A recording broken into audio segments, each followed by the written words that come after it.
Hi, I just picked up this AiXun CM30 automatic soldering tip cleaner and it looked pretty good, so I thought I'd create a quick video.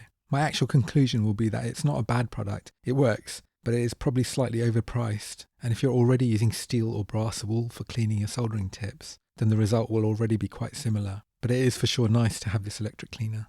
The CM30 comes with everything needed, including a 12-volt supply and a hex key for the brushes, although I've not managed to find a source to buy replacement brushes so far. The main unit is of mainly aluminium construction with a single button for long press power on and then tap to change the speed. There are no other controls or adjustments, so it's all straightforward to use. The waste tray is aluminium too and stays in place with a magnet.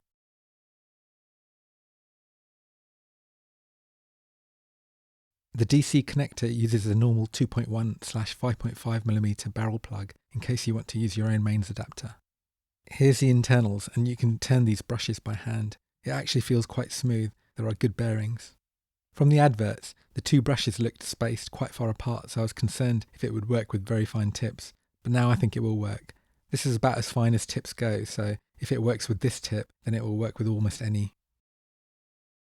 Here's a much larger tip. As mentioned, the unit is almost all aluminium, held together with different sized hex bolts. It looks the same from the other side. Here's a close-up of the sensor area. I think the unit probably uses capacitive sensing. Here are the little grub screws that hold the brushes in place. One important thing worth mentioning is that the average size finger is not going to fit, but the little finger does, and so can children's fingers, so that's something to be wary of if you've got kids around. You can see this if I power it on, and you can change the speed, and the device is quite responsive. That beep is irritating. And here's a problem, I can turn it on by just touching it, so that's not good. Here's a response with a smaller tip, it detects it reliably and quickly. And here's a top speed. That's how you would clean the tip. Here's a clearer view of what it looks like with the very small soldering tip inserted.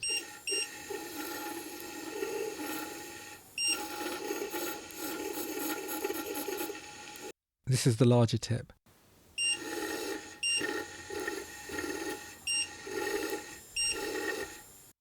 Okay, now for a real test. I'm just adding a blob of solder to the tip. Let's see what happens.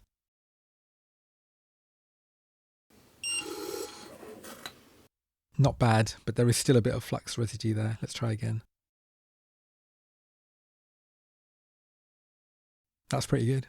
Alright, one more time. I'm happy with that. Once more.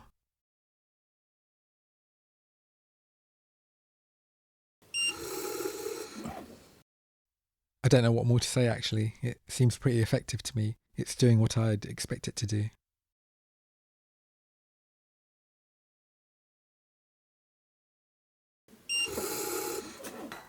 And just to show what I would do in the past, I'd use steel wool. I've been using this for about 10 years and never needed to replace the wool so far. And I would just do that. But the problem with that is sometimes the tip gets tangled up, as you can see. It's not a major thing, but at least with the automatic tip cleaner, that's not going to happen.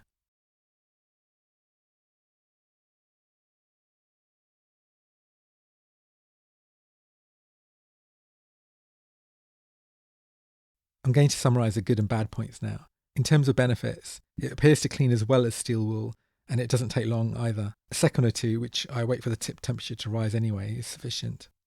It works with very small tips as well as large ones. It feels well constructed, the brushes turn smoothly too, nothing feels rough. I like that it's simple to use. The soldering tip doesn't snag on anything when inside the cleaner. It is responsive, the motor spins up rapidly as a tip is inserted. In terms of disadvantages, it's not child friendly. I could trigger it by bringing the finger near the device. A little finger can easily be inserted. I will need to open it up to remove or bung up the beeper because it's annoying to hear that each time you insert the tip. The belt inside may be perishable eventually. And replacement brush availability is currently a question mark. That may be an issue, although it should be possible to modify other brushes to fit perhaps, so it's not a complete showstopper. I'd say this product is not a 100% recommendation, in parts because I think it's overpriced. I purchased at 50 GBP plus taxes, It's now about £60 plus taxes, so that's a 20% hike. At 35 or so, it would almost be a no-brainer, especially if you don't already have steel or brass wool and a wool holder. Also, I really don't like that I can't find replacement brushes and a spare belt offered for sale by AiXun. I know it's possible to work around this, but time is short and I'd rather the manufacturer solve this problem for me. I hope this short video was useful. Thanks for watching.